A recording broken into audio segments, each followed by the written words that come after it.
James Deaker doesn't just talk leadership, he lives it. From building trust to leading through chaos, he's been in the trenches. Want to know what separates good leaders from great ones? He's sharing the secrets. Catch it before everyone else does. Welcome to Rise to Lead, the podcast where heart-driven leaders come together to inspire and innovate. They will share actionable tips and insights that help you lead your team more successfully, advance your career or business as a leader, achieve greater impact, and experience deeper fulfillment. I'm your host, Regina Huber, guiding you through deep conversations about leadership that's rooted in service, freedom, and the desire to leave a positive mark on the world. Are you ready to create real change in your leadership, your career, your life? Join me for a complimentary Lead and Thrive session, a 60-minute one-on-one strategy session where we will discuss your specific needs and map out the next steps to lead yourself and others powerfully. Spots are limited, so don't wait. Visit transformyourperformance.com/Lead Thrive session to book your Lead and Thrive session today. Let's work together to make it happen. It's showtime. Welcome to a new and exciting episode of Rise to Lead. Today, I'm here with James Deaker, the Yield Doctor, and also an ex-colleague of mine from many years ago in San Francisco. James, welcome to the show. Thank you. I'm so pleased to be here. And I am very pleased to reconnect with you and to have this conversation with you today. Thanks for coming on. Excellent.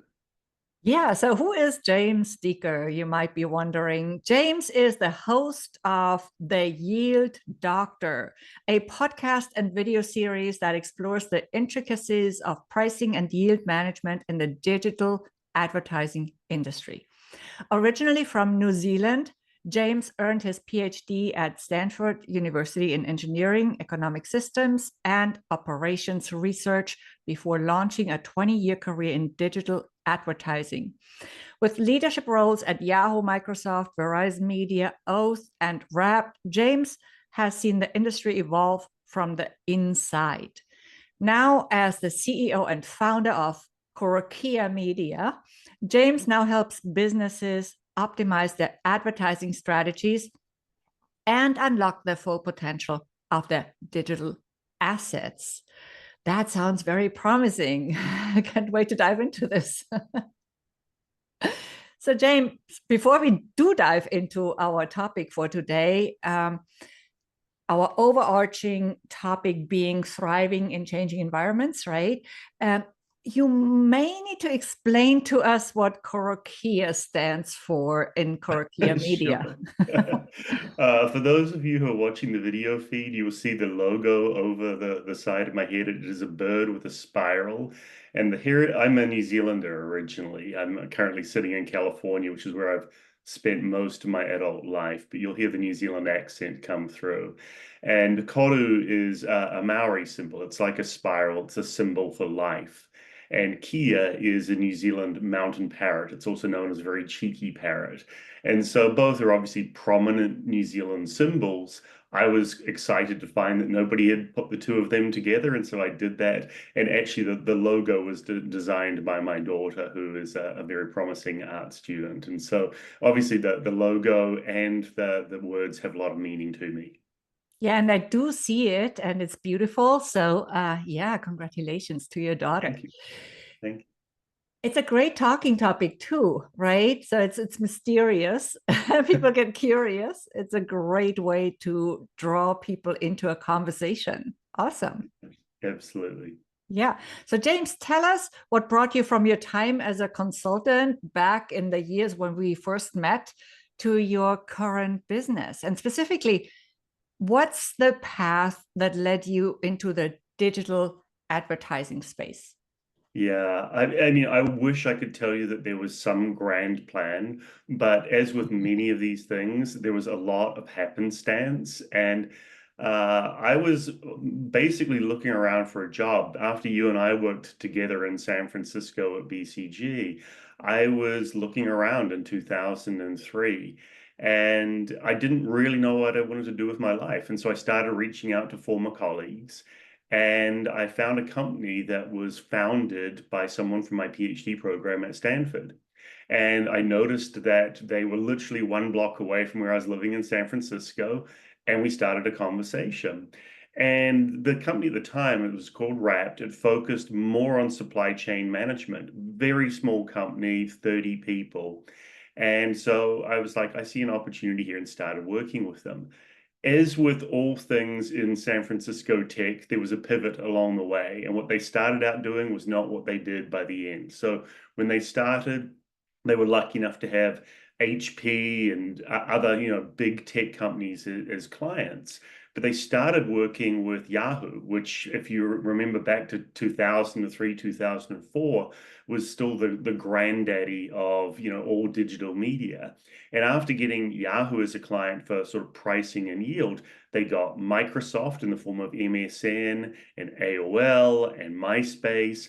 And at one stage, Wrap was probably pricing 70% of the internet. It had an incredibly good fortune. But for a company that was that small, the pivot was crazy. And I was attracted to digital media because frankly, I looked at the work we were doing with Hewlett Packard, and it was very staid and very predictable. And you're talking about computer servers. And then I would go to these digital media conferences, and there was rock music playing. They would start the cocktails at 3 in the afternoon. And honestly, half the companies were just making it up as they went along. And for someone at that stage in my career, a lot of those things were very attractive. I liked the energy, I liked the enthusiasm, and I liked the challenges. So that's what drew me to digital media. We can talk about all the different things I've gone along the way because one of the things I like about it is as an industry, digital media and digital advertising has kept reinventing itself. And so I have had to reinvent myself and develop new skills as I've worked at different companies. Wrapped was obviously very small. Microsoft, we were lucky enough at Wrapped to get acquired by Microsoft. That was a huge company. And then the journey through Yahoo and others. So very different experiences. But for me, the theme has just been a lot of interesting challenges in a very interesting industry. Well, it seems like we both thrive in change. Yes. In different ways, but yes, absolutely. I like to move around, which is a bit different to your change. But actually, you also moved a long Yeah. time ago. So, yeah, and you said something. You said happenstance, but in the end, I personally believe nothing is random, and we all live in one big synchronicity. So, I just wanted to pick that up real quick. Yeah. What are the lessons you personally learned from working at a small company? Because you've had this experience with these bigger companies, but what are some specific things that you had the chance of learning working at a Yeah. small company? Yeah. I mean, look, I have probably spent most of the last 15 years in bigger companies, but I would encourage anybody who has the opportunity to work for a number of years in a small company to do it for a number of reasons. One, in a big company, you're more likely to work in a box. You're going to have predefined responsibilities. You're going to have a manager who's going to have a job description for you. My experience, at least working in a small company, was that you have the opportunity to take on a lot of different responsibilities. If you are the kind of person who has the ability to see a problem and go help fix it, you have that opportunity, you fix it, and hopefully the leadership of the team sees that and they give you more responsibilities. And so it can be scary. I won't downplay that, especially the time we were at. I didn't say when we got acquired by Microsoft, but it was in early 2008. And we got acquired for that company was a very good number.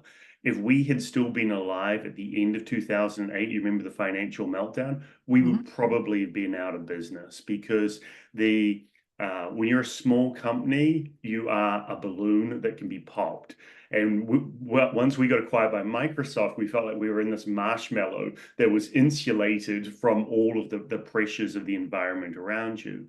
But coming back to the positives of the small environment, you have to do things that you're not comfortable with. You have to jump in and solve problems. You have to find a way to drive the company forward in a way that's not related to a job description. And so I think some of that mindset helped me later in the big company environment, where in a lot of big companies, people are just prepared to accept the environment the way it is. Whereas if you've worked in a small company, you are more likely to challenge that environment and sort of challenge the status quo, which may not make you a lot of friends, but may be the right thing for that larger company.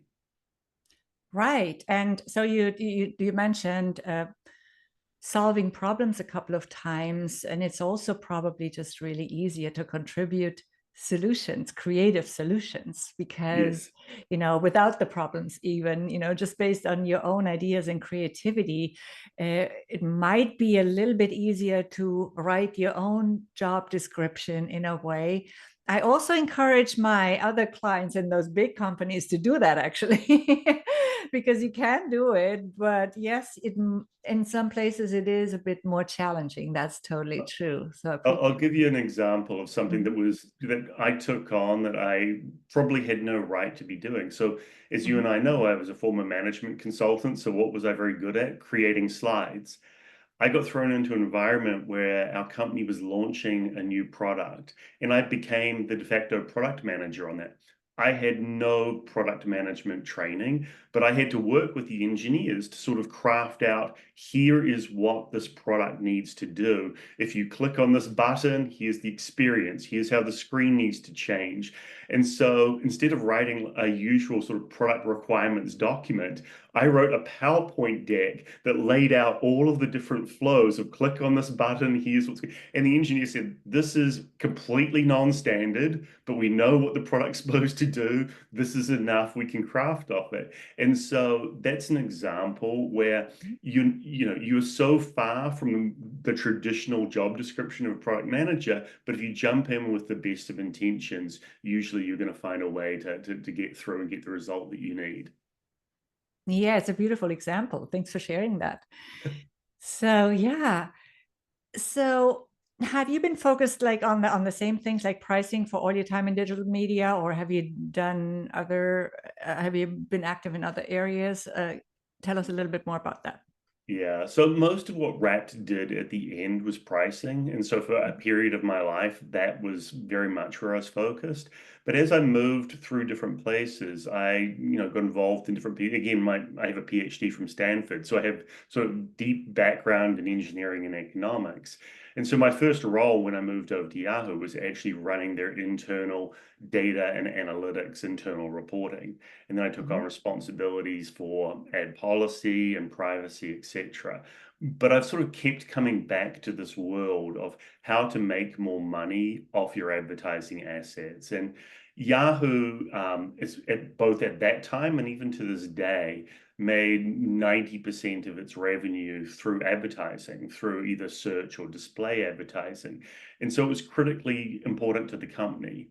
And so what that meant was a lot of the energy, a lot of the attention, a lot of the problems were there to be solved. And so I kept getting more and more involved. And pricing was obviously a piece of it. And we can talk about the different ways pricing has evolved within that space, because that's an interesting case of change management in itself. But there are all these other things that go around how to make more money that are related to pricing. There's inventory management, sort of forecasting. Actually, I should pause for a moment to make sure that people understand the language that I'm using. There's a phrase that we use around pricing called yield management or revenue management, and it gets applied in the digital media world. And the phrase originally comes from the airline industry or from hotels. And it's because the airline industry, when they were trying to make more money, originally they were just focused on pricing. And then they were focused on how to fill all the seats in the plane. And you have these different strategies like business class, economy class, first class to try to price segment. And then eventually, as that industry matured, you got to revenue management and yield management, which was the cross combination of basically how do you make the most money off the plane flying from all of the ticketing, the sales, the people being on the plane. The Yeah. analogy for And digital now they media, charge you for every bag. oh, they will charge you for everything. Now they charge you for And an so, extra pound. and honestly, that's why got a little bit of a bad reputation, right? Mhm. But the analogy holds for digital advertising. Instead of seats that are being sold, they are display slots on a web page. And why it's a very similar problem is once an airline or once a plane takes off, the opportunity to sell that seat to someone is gone. It's what Mhm. the asset is essentially, has a very limited time associated with it. And the same thing when a web page loads, either you take advantage of that opportunity and serve up an ad to the customer in that millisecond, or the opportunity is gone. And so, for that reason, the problems that the airline industry and the hotel industry deal with, and that the digital advertising industry deal with, are very analogous. And so that's again another area why I got excited about it is what we were in the digital advertising space clearly had similar problems to other industries, and we could draw on some of the same models, but the challenges were very different, and we had to, as an intellectual problem, it was extremely interesting. Wow, yeah, it's a great example. So I'm curious, right, James, to what extent do you consider yourself a leader in the digital advertising space? Uh, um, I would consider myself a thought leader. I mean, Hmm. I've been on industry committees. I've been the chair of our industry body. One of the industry bodies is the IAB, the Interactive Advertising Bureau. I've been the chair of the ad tech group for that. I've been chair of the data committee. And so I would like to say I've taken leadership positions within the industry. There are times when it's become more important to focus on your own company. I think one of the interesting tensions is the bigger the company is, the less they sort of participate in some of those industry trade groups. And one of the frustrations is, right now, some of the biggest advertisers, someone like a Meta or a Google, they don't need to participate in the industry more broadly because they're so strong in their own right. They take a position, this is our standard, we're going to push it out. If you're a small or medium-sized company, you have to participate to try to get the other industry bodies to acknowledge your standard or work in the way that you want to. You frankly have to be more collaborative and influence more. And so I've come and gone in terms of my participation. Now that I am back being relatively independent, I find myself getting more involved in some of the industry events again. Yeah. And then, of course, you lead your company. Yes. Not to forget little Not detail, to right? forget. Yeah, absolutely. So the digital advertising space must have changed a lot in the time you've been working in it, right? How have you had to change your skill set? You mentioned earlier that you have to reinvent yourself, right? And how have you had to change that skill set and mindset to align with those industry changes? Yeah. So I talked about how I first started getting involved in this in about 2004. Mhm. I'll give the 30-second history lesson on how digital media was sold back then, but it was very straightforward. You had a salesperson who would go out and they would talk to their client. They would, talk to an advertiser directly or to an agency. We would do a deal. Maybe we'd agree on terms in email. Maybe we would do an Excel spreadsheet. Maybe we'd exchange paper or faxes. It was very old school. And the way that people succeeded in that environment was very relationship based. Like if I was the Microsoft salesperson or the Yahoo salesperson, I would need to take pride in the fact that I had the relationship with this agency or that advertiser. And so the skills were very much based on that relationship type selling. If you think about the ad products that existed at the time, a lot of publishers tried to differentiate themselves by being different. They would try to have different ads on the pages. They would try to make them bigger and glitzier or different sizes. And so the way in which you could differentiate was from different ad sizes or maybe through operational excellence. Now, if you fast forward to today, the world is completely different.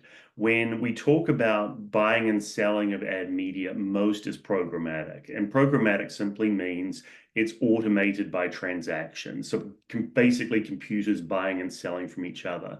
And so I gave the example of, a web page loads and you need to put an ad there within, a fraction of a second. What's actually happening in the background is the consumer loads up the web page. While it's waiting to load, an auction will run in real time to potentially tens or even 100 different buyers saying, we have this potential ad slot that needs to run. Who wants to participate? The auction runs, it clears, somebody wins all in under 100 milliseconds, and the ad loads on your page. And so it's very technical, it's very operational. The skills are very different. And so both the people in the industry have had to have different skills. And if you think about as someone participating in this who's trying to help make more money, my skills needed to change. So in that first environment around the selling on to agencies and advertisers, the main thing that people focused on was what is the rate card? You would literally create a rate card of price lists that the sales team would work off. And maybe you would change that rate card over time and increase the prices and decrease the prices, and you do some analysis. Fast forward to now, yes, you still occasionally get the need for rate cards in niche products and smaller environments. But the skills that matter at scale are the ability to understand marketplaces, auction dynamics, how private marketplaces operate, how deal IDs operate. It's relatively technical. And so the types of people that I hired even changed. They went from sort of being analysts who would be very good with spreadsheets and able to do forecasting, till you get to a world where you're hiring data scientists and economists, because the volume of data is so great and you need to be operating and analyzing it in a very different way. So in a sense, it has become much more technical. I think the thing that we can talk about if you want, but this interesting dynamic is a lot of the people who were successful in that internet sales 20 years ago, they didn't have the skills to be successful later. And so you got in these situations where people would fight against what was very clearly the wind of change. And in some cases, they were successful for some period of time. But in the same way in financial markets, they say you can't fight the Fed, meaning it's a big tidal wave that's coming. It was very clear that programmatic was coming, and people could stand there and push back and try to fight against the wave, but they really were just shouting against the ocean. Yeah, that's a great image to use for this. Yeah. Ooh. Okay. Yeah. So you've already talked about change, right? So there's been a lot of change in the industry. There's probably always going to be a lot of change in the industry, and also in the way of how teams have had to evolve, not just have evolved, but have had to evolve. So in this process, is there anything specific that you would like to talk about that you have learned? Look, I think when you're going through a changing environment, first of all, you have to work out how you can accept the change. I've done a lot of different classes in change management, usually at big companies where it was more painful. And one of those sort of truisms are the people who are more comfortable in the current environment are going to be the ones who struggle the most going into the new environment. And so if you want to be successful, you have to embrace what is coming, whether you like it or not. I think the other thing that people don't do a good job of in those environments is they focus inward too much. They focus just on themselves, and they don't keep their eyes open and look at the environment around them to really understand it and to understand the needs of their partners and colleagues and sort of what's new and different in that environment. And so you need to accept that. You need to accept that in the new environment, there are always going to be things that you can learn that are different. I think one of the most difficult career transitions I had was going from RAP, the small company that I mentioned. It started out as 30 people. When we got acquired, we were closer to 100 people. But you're going into a 100,000 person company when you go into Microsoft. And Microsoft is obviously a leader right now. Microsoft, when we joined, was still struggling in some areas. And so we went into an environment that in some respects was quite hard and really hard for a lot of us as acquired employees. The things that were valued were different. In a small company environment, I talked about the willingness to be scrappy and to just get stuff done and take on additional responsibilities. In a big company environment, whether it's Microsoft or someone else, they value different things. They value predictability. They value the ability to work cross-functionally. And so you have to understand that environment you're in. You have to understand it culturally. I'll tell you, I don't think I've told this story publicly, but it tells you about how you see a new company for the first time. We were acquired employees going into our first meeting with Microsoft. We'd flown up to Seattle and we were wearing what I considered business casual, khakis, a button-down shirt. And we get greeted at the door by someone in a three-piece suit. And I'm like, and I was the manager of the team. I was like, oh no, I put my team in an environment where we're going to be way underdressed. And so we walk into the room, and it was the analyst who greeted us. Their manager shows up, and they're dressed more like us. They're business casual with khakis. I'm like, okay, we're going to be okay. Then their manager, who's the director, shows up, and that guy, he's in jeans and a shirt. And then his manager shows up, and he's the general manager, and he's in In a shorts. Hawaiian shirt and shorts. And so literally, I'm sitting in I this got that environment right. with the guy in the three-piece suit and the guy in the Hawaiian shirt. And literally, I pulled out my notebook and made a note like, at Microsoft, you need to dress worse to convey your status within the company. And again, I'm not saying that's true of Microsoft now or even, reflective of the environment I went in, but these signals matter so much as you're seeing the changing environment and being able to adjust to that. So I've got some things to say in terms of what might stay the same and might change, but I wanted to pause in case you had any follow-ups there. Well, I just really think that, adaptability and seeing the possibility in uncertainty are important attitudes, right? Um, and as somebody who has moved a lot, I certainly have developed a lot of adaptability for sure, right? Yeah, look, Not I think maybe for everything. Go ahead. there are some skills that will always hold you in good stead in a Mm-hmm. changing environment. Willingness to learn new skills and knowledge, Mm-hmm. energy, enthusiasm, the ability to lean in and problem solve, respect for those around you, the ability to do good analysis. These things, whether you're working in a small company or a big company, there's commonality of just the way that you show up and you engage. I'm always more dubious when people claim to have cracked the code on good management, because I definitely believe that you need to tailor your management style to the environment that you're in and to the people that you're working with.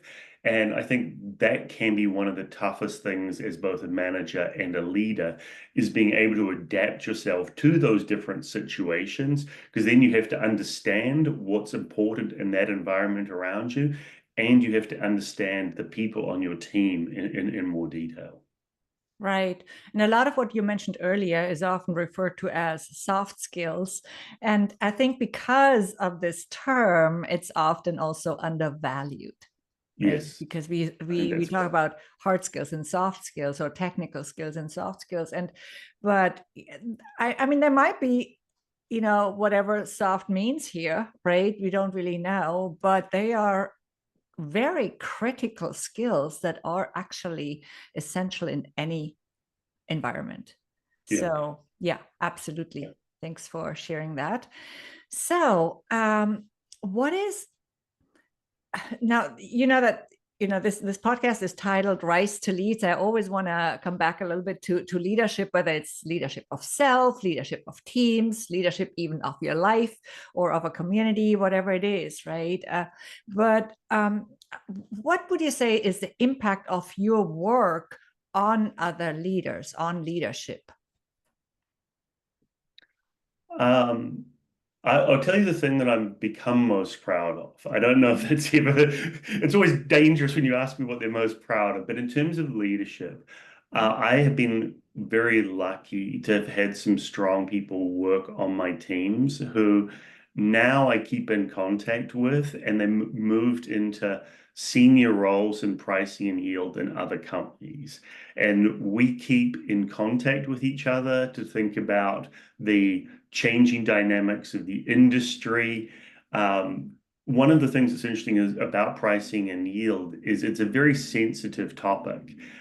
You often can't talk about it because any time that you do, it could be perceived as antitrust, especially if big companies are coming together to talk about pricing.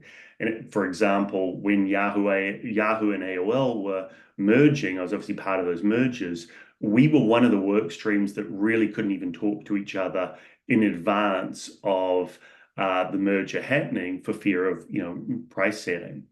And so as a result, as a function, there hasn't been a good way for pricing leaders in digital advertising to talk about techniques and commonality.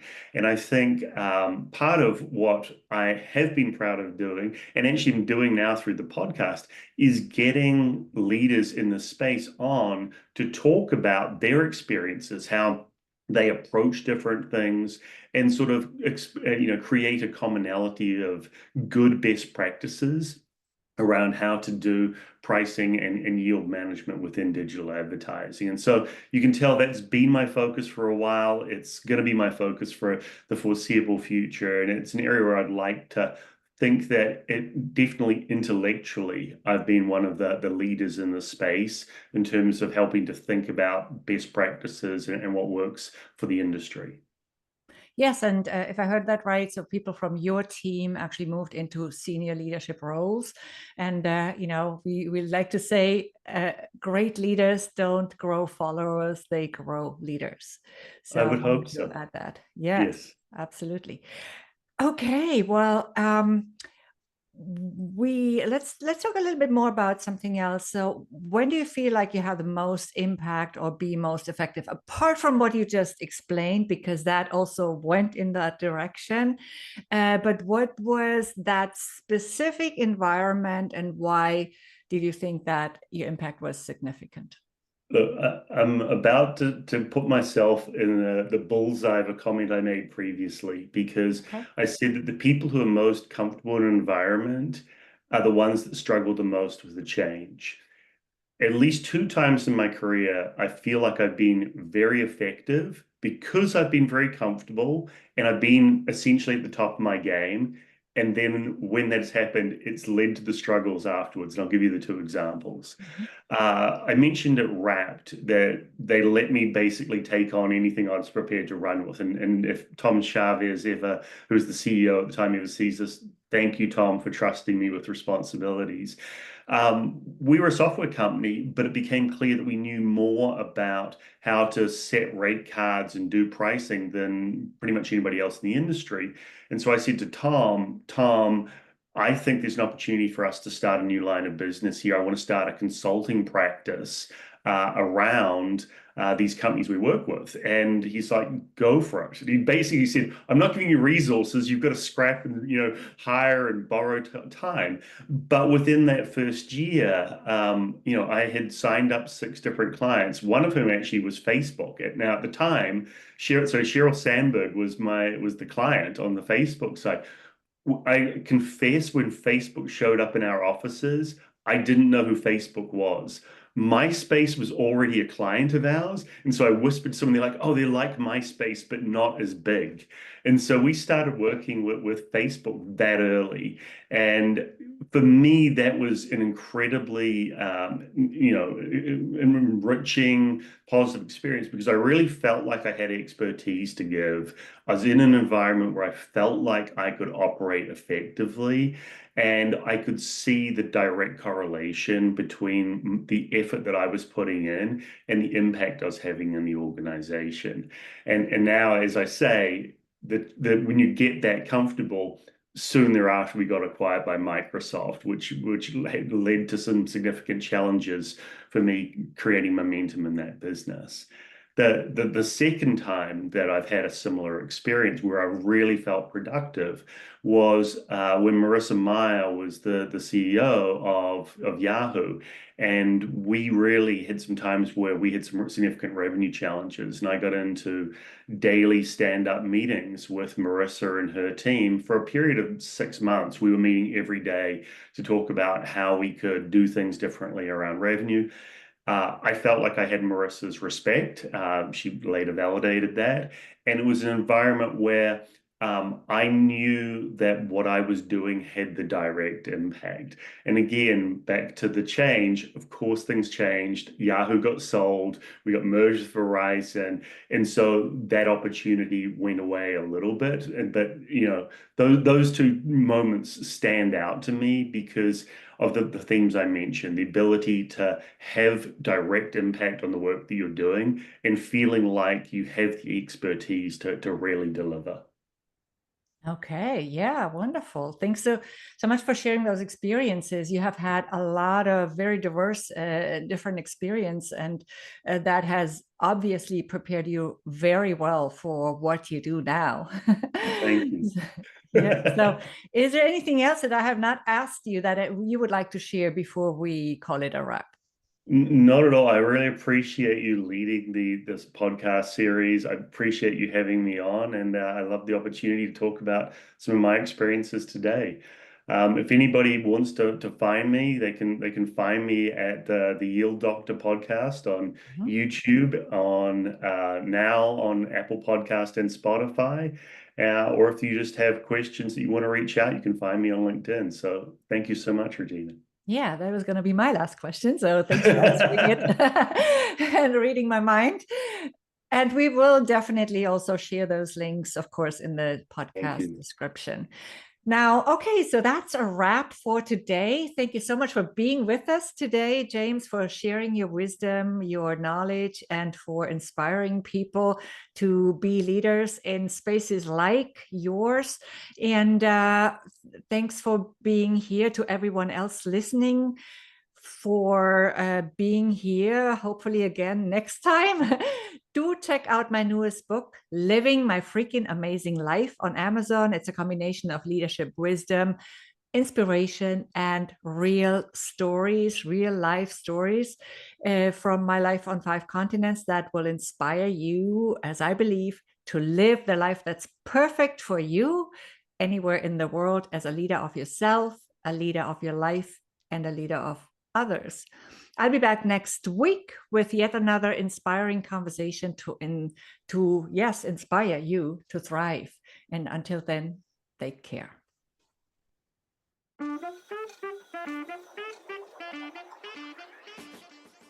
Thank you for tuning in to Rise to Lead. Keep shining your light, standing up for what's right, and inspiring others to step into their brilliance. If you like this episode, please give it a 5-star rating and subscribe to the Rise to Lead podcast on your preferred podcast app.